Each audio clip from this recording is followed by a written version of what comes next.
بسم اللہ الرحمن الرحیم۔ السلام علیکم دوستو، میں امید کرتا ہوں آپ سب خیریت سے ہوں گے۔ میں آج ایک نئی ویڈیو کے ساتھ احمد وائس میں حاضر ہوا ہوں۔ یقیناً یہ ویڈیو آپ کو بہت پسند آئے گی۔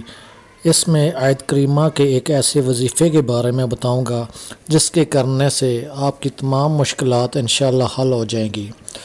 دوستو، حضرت یونس علیہ السلام جب مچھلی کے پیٹ میں تھے تو انہوں نے اللہ پاک سے یہ دعا فرمائی تھی، لا الہ الا انت سبحانک انی کنت من الظالمین۔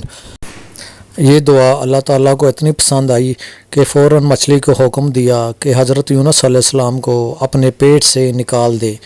دوستو، اس سے ثابت ہوتا ہے کہ اگر کسی کو کوئی تکلیف ہو یا کوئی پریشانی ہو تو یہ دعا کا وظیفہ کرے۔ یہ آیت بہت ہی پیاری آیت مبارکہ ہے جس کو پڑھنے سے بہت سارے مسائل حل ہوتے ہیں۔ دوستو، اس وظیفے کو کرنے سے آپ کے تمام پیچیدہ مسائل حل ہوں گے، جیسا کہ اس وظیفہ کی کرنے سے رزق میں برکت ہوگی، جاب کا مسئلہ بھی حل ہوگا، مال و دولت کی فراوانی ہوگی، اگر بچے کا رشتہ نہیں آ رہا وہ مسئلہ بھی حل ہوگا، کاروبار میں برکت ہوگی، پریشانیاں دور ہوں گی۔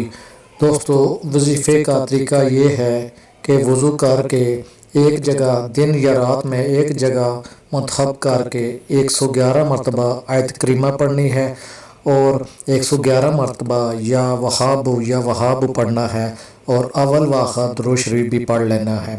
دوستو، انشاءاللہ اس وظیفے کے کرنے سے آپ کی تمام پریشانیاں حل ہوں گی، بشرطیہ یقین سے کیجیے گا، انشاءاللہ بہت فائدہ ہوگا۔ اگر یہ ویڈیو آپ کو پسند آئی ہے تو پلیز میرے چینل کو سبسکرائب کر دیں تاکہ ہماری حوصلہ افزائی ہو جائے۔